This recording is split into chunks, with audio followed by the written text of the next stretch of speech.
I think Mr. McCoy, BKW Chemistry. All right, so elements cannot be broken down or decomposed. Why?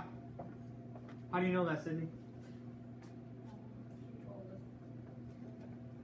Because they are the simplest form of what? Yeah, close, of matter. Simplest form of matter. Nothing simpler. What is matter? Anything that has mass and takes up space. So one atom of one element is the simplest form of matter. One atom of one element, right? So if I was to hold up some sulfur and some carbon here, okay, carbon's the black stuff here, sulfur's yellow. If I took one atom of carbon, okay, that would be the simplest form of matter. Obviously, these big chunks are made up. This is carbon. This is sulfur. Obviously, the big chunks are made up of like millions and millions of atoms, right? So if we were to just take one of them, that's what I mean by the simplest form of matter. Are atoms made up of things? What are those things called? What's inside an atom? Protons, neutrons, electrons, quarks, leptons, all that good stuff. They are smaller than atoms, but they're not really considered this. Not really. They are and they aren't. I don't really want to get into all the details right now, but like one proton or one neutron technically is considered matter, but protons and neutrons can't just exist on their own. Like I can't just have a bunch of protons sitting up here. It doesn't work that way. Okay? They have to be part of an atom. So simplest form of matter, really we mean the atoms of an element. Okay? So it cannot be broken down. Simplest form of matter. Elements make up all matter. So not only are they the simplest form, but they make everything up, right? That's the joke. Can't trust atoms because they make everything up. So make up all matter. Everything in this room is made up of elements. Everything. Okay, these are elements. What's everything else then? Elements. What? Elements. No, I'm not an element. Yeah. You're not an element. Why not? Correct. Compounds. Yeah, compounds and mixtures. Right. So compounds and mixtures are what everything else is. That's where we're headed. The notes today, we're going to focus on elements and compounds. The bookwork's talking about these things. So it makes up all matter. Simplest form, cannot be broken down. The book might say the building blocks of all matter. I just don't necessarily use the phrase, but building blocks, meaning, you know, if you're building a wall, you need the blocks of the bricks, right? So building blocks of all matter. What else about elements do you know?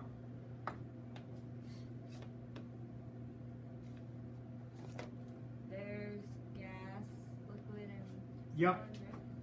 Yep, that goes for all matter, though. Are elements substances? Yeah.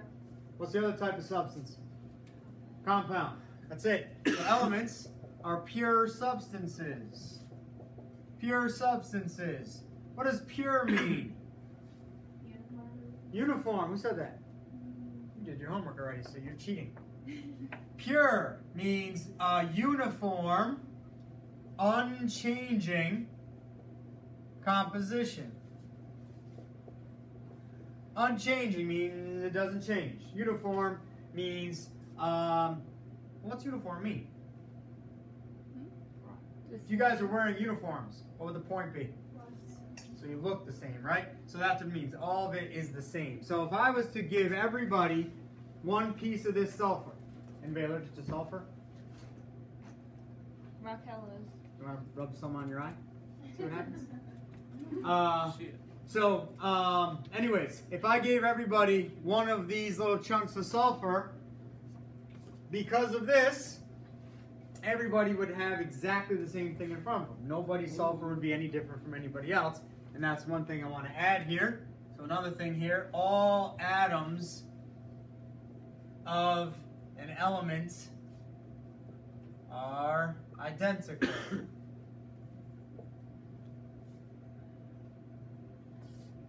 get the point. All atoms of an element. So if I take one specific element like carbon and I was to give everybody one atom of carbon, your atoms would be identical to the atom I have because carbon is a uniform, unchanging composition, or has. Right? So all the atoms are the same, and really, that's why. What's that called? Atomic number. So all the atoms of carbon in here have 6 protons. That's why they're all identical. And when I say identical, I mean physically and chemically. Physically, this is black. It's a solid. Chemically, what can it do? Well, it can react with certain things like acid, let's say. So they'll all react the same way. Okay. So let's see. Cannot be broken down. Simplest form. Make up all matter. Pure substance. All atoms of an element are identical. What else? I'm actually using my notes because I don't want to forget something.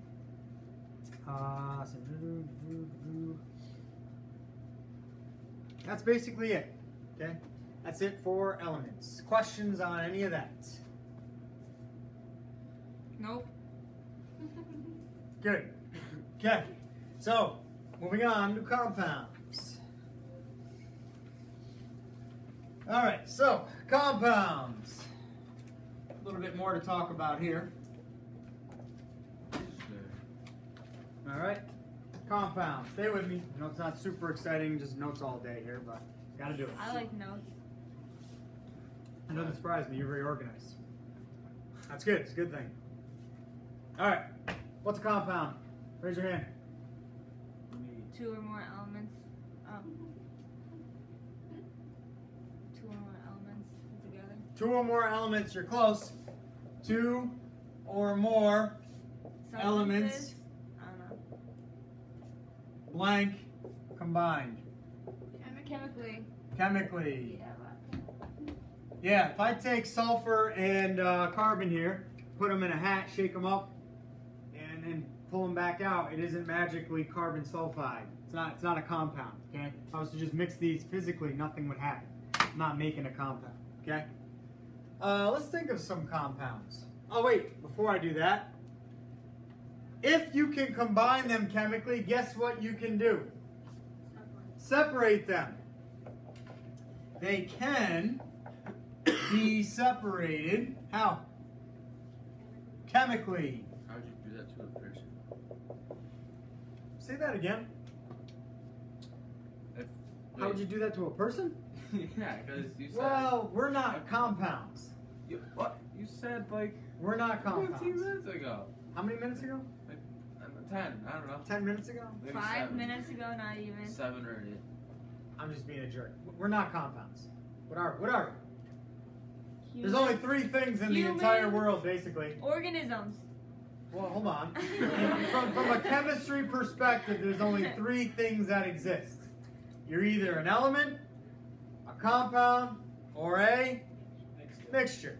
We're a That mixture. covers basically everything. I didn't. Of course, I have to cover myself because I'm being recorded. That isn't exactly true. There's other things that are harder to explain. But in general, elements, those compounds, there's like thousands and thousands. And then mixtures, there's a lot of them as well. So we're mixtures. So you can separate the elements in some of the compounds in our body chemically.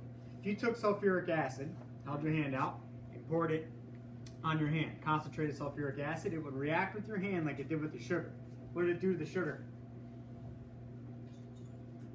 When you put the salt on your hand with the ice Yes, and that's then what it hold did. What was left over?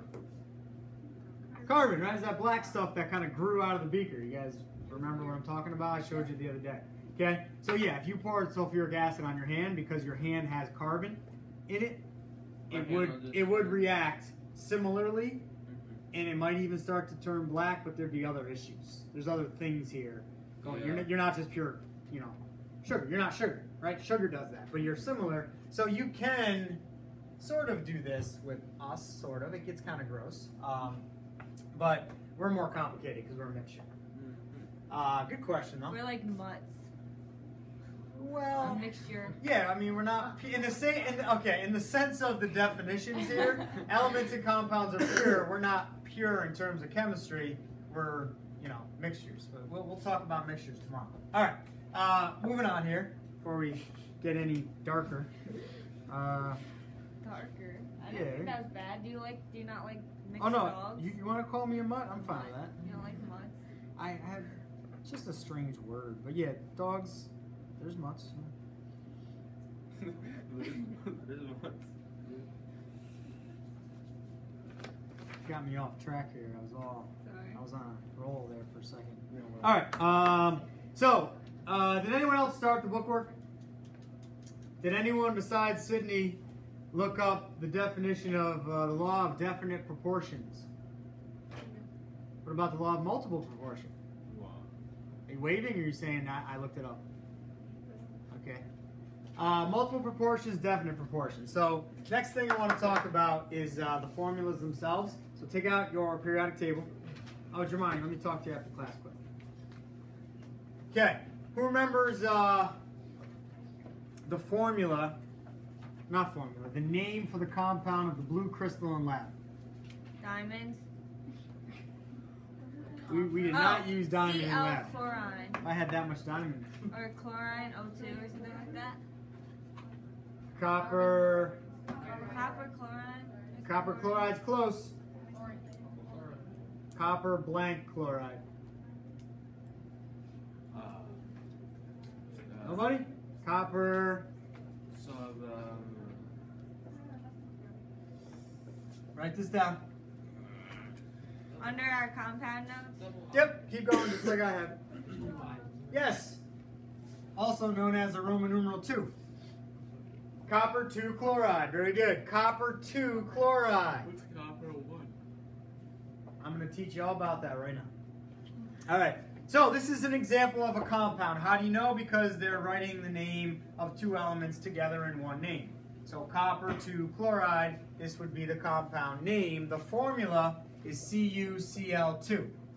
CuCl2, kind of like water, H2O, right? You have two H's, one O. This has two Cl's, one Cu. This is an example of a compound. Two or more elements. There's only two elements, right? A copper and a chlorine, but there's two of them. So there's three atoms, but there's really only two elements here. So that's just one example of a compound, chemically combined. So you can't physically separate them. You like put it in water, what did it do? It dissolved. That's physical, right? How did we separate it? We added aluminum. If you had lab today, you have a little bit more understanding. Lab tomorrow, we'll talk about what happened. But anyways, go to your periodic table. Find Cu. You need to be looking at the one in your reference tables or else you can't follow what I'm doing here. What do I have till 28? Yeah. Good. Go to Cu. Everybody go to Cu, number 29. Look in the top right corner. Cal, what's the two charges you see in the top right corner? +1, +2. Good. +1 and +2. All right, everybody look up here now. Okay, Amber. What's that mean? 2. 3. What's that mean? 2. They need to get rid of 2. Riley, what's that mean? Does everyone know that that means 2? Yeah. Good. Really? Amanda, what's that mean? 2, bro. What can I do? Sorry, bro. So, that's a 1, right? That's a 2. This 2 means we're using this 2. When you see a Roman numeral, it's telling you what charge to look at on the periodic table. So because that's a 2, we look at that 2. We act like the 1 isn't even there. Wow. Okay? So 2 means 2. Do we all understand 2 means 2, Amanda? Yep. 2 means 2. All right. Now, underneath this, I want you to write Cu plus 2. Now, go all the way over to the right side of the periodic table. Look up Cl, number 17. Look in the top right corner of Cl. I believe there's a, and I only know this because this morning I was trying to guess, but then Jake ruined my fun and just read them out loud. So anyways, I know these from this morning. -1, yeah, Jake, hi. -1, +1, +5, +7, right? Yeah. Okay. 99% of the time, we're going to use that -1 on Cl. Now, back up here. I'll come back to that. This +2 means copper, when it forms a bond with Cl, it's getting rid of 2 electrons. That's what that means. Okay? Cody, stay with me. So Cu is losing 2 electrons. Cl always uses, 99% of the time, the -1. That means Cl is gaining 1 electron. Someone raise your hand and tell me, why would Cl want to gain 1 electron. Why would Cl want to gain? Complete a full balance on. Right, Cl is 287, correct? Yeah. So Kerf just said to complete the full valence shell. If it gains 1, it becomes 288. Everybody with me? Yeah. Okay, so if Cu is losing 2 and Cl is gaining 1, well, we don't have enough Cls. So the whole point of all of this that I'm explaining here is why is the formula CuCl2, which leads me to the laws of definite proportion. I'm going to get to that. The reason this 2 is there is because 1 is not enough.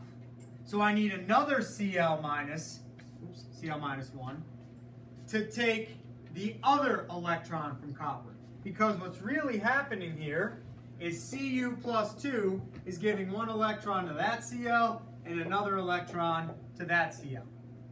So this Cl gains 1, this Cl gains 1. Now they all come together, make one compound, and everybody's happy. Stable. 1 Cu and 2 Cls. So the reason I just kind of went over all that is to try and explain why these little subscripts are here. And we need to know a lot more about this down the road. So I'm just kind of laying the groundwork so when we get to it later, it's hopefully not as confusing. If you're confused, that's fine, okay? We're going to go over this again and again and again and again this year. But I wanted to kind of explain why that 2 is there and what these Roman numerals are a little bit about. The last thing I want to say about this is all compounds are electrically neutral. The water in this bottle, or can, whatever you want to call it, container, is neutral.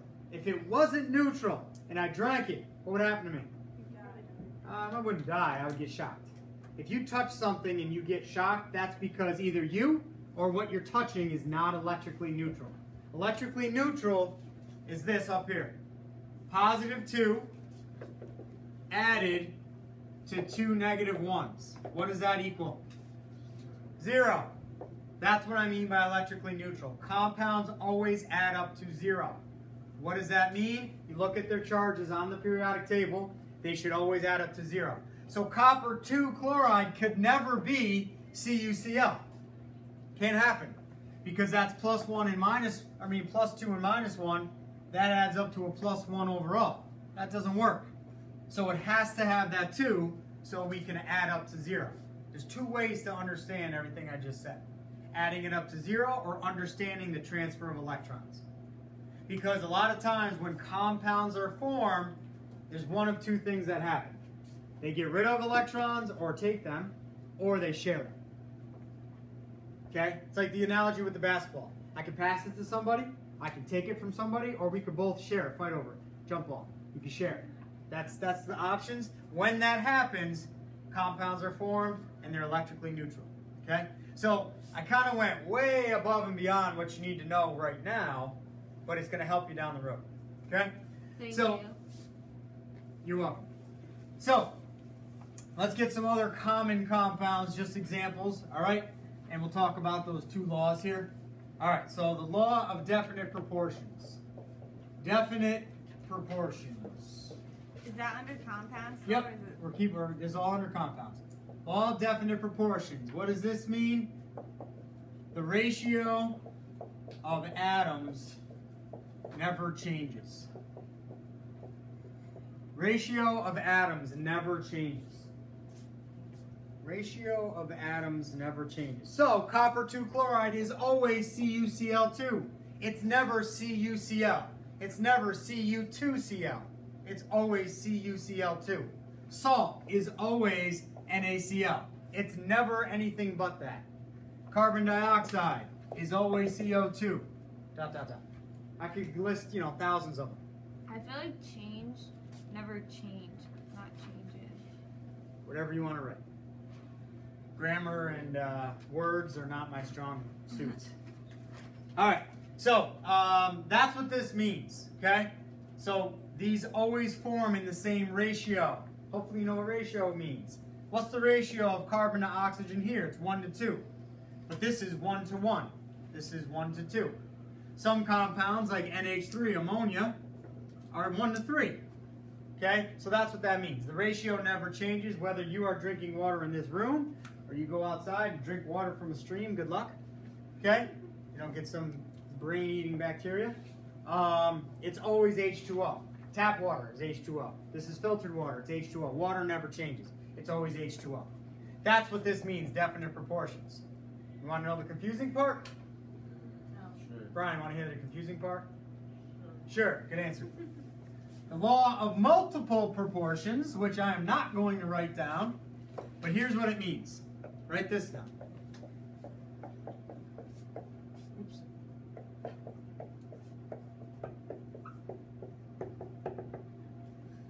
Write those down.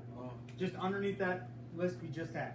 It's all kind of the same. Law of definite proportions, law of multiple proportions kind of overlap. Okay, so I just spent some time explaining that two more. H2O and our friend H2O2. Oh my god, why did I do They that? each have a 2. Does that count? That's not a 2. No. It's like, and 2 is just common there. There's, ignore the 2 for now. Okay, so definite proportion means, so we only got a little bit of time left. Stay with me. Stay focused. Eyes up here. Definite proportions means water is always H2O. There's no such thing as H3O. Okay, that's not water. Could you make it? There's no H2O7. That doesn't exist. That's not water. That's water. Can I make H3O? Actually, I can, but it's not water. What It's is something it? else. It's called the hydronium ion, and it will burn your face off. We'll blow up though. It's pure acid. Oh god. Okay, it's actually in the water. All right, there's too much to explain in one shot here. There's too much going on. But the point is, the compounds in the world that you know and that you read in this class or hear about, they are the same no matter where they are. That's what that definite proportion means. Multiple proportions means the same 2 elements, so listen carefully, will form definite proportions in different ratios. So in other words, N2O is always N2O, but it's different than NO2. But NO2 is always NO2. So nitrogen dioxide is different from nitrous oxide. Who's heard of nitrous oxide? What do you use it for? Tristan got excited. Make cars go fast, right. Put the tank, hook it up to the car somehow, push the button, zoop, there you go. You win your drag race or whatever, and So you that's take like the other person's NOS car. Kind of? What? It's like NOS. Yeah, NOS, that's exactly what it is. Okay? Right. Do you have some in your car, Tristan? Yeah, of course. Oh, all right. You better be careful with that. This isn't Fast and the Furious here. So this and this and this and this are all different from each other. That's what multiple proportion means, but they all have nitrogen and oxygen, and they all are definite. In other words, this never changes into that. That's impossible. It is what it is. Should we write never changes underneath? Well, you don't even have to really write anything else with this. Just if you're paying attention, it's good enough. Okay? That's all multiple means, multiple proportions. What's this? You can drink a lot of this. Good for you. You should drink a lot. Drink a lot of this, you might die. Hydrogen peroxide. One little difference in oxygen, right? Just one more oxygen changes the game. Okay? All right. Last thing with compounds. Bless you. The properties of compounds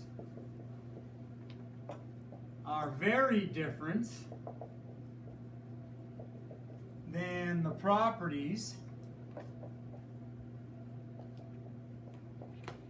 of the elements that comprise it. And I believe I am using that word correctly. Comprise means make it up, right? Properties of compounds are very different than the properties of the elements that make it up. So go ahead and copy that down. Sugar is a great example. C12H22O11. What properties does sugar have? Imagine you're staring at sugar. Go. Solid. What else? Crystal. What else? Color. White. White. And it's sweet, so you taste it. Okay?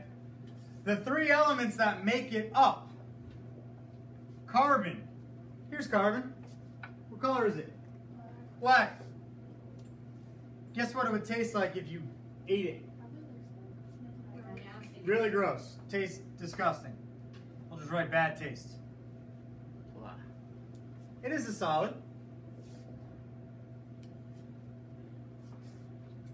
What about hydrogen gas and oxygen gas? Because that's oxygen and hydrogen. Well, they're gases. What can those two do that sugar and carbon can't do? So if this room was full of pure oxygen, I lit a match. Catch on fire. Yeah, the whole thing would blow up, basically. Okay, very flammable, both of these. Flammable. Flammable. I know I'm running out of room down here. I know, I ran out of room too. Gas, flammable, they're both colorless. Is there oxygen in the air? Yeah, can you see it? No. So, the point is, sugar, if you combine these three elements in the right proportion, in the right conditions, you'll get the solid white crystal that tastes good. But individually, they have very different properties. Why? Because when they are put together chemically, it changes all their properties, physical and chemical. That's what this means. That's really important to remember, okay? The properties change once they make compounds. Yes? What would fog could be considered? Isn't fog like just basically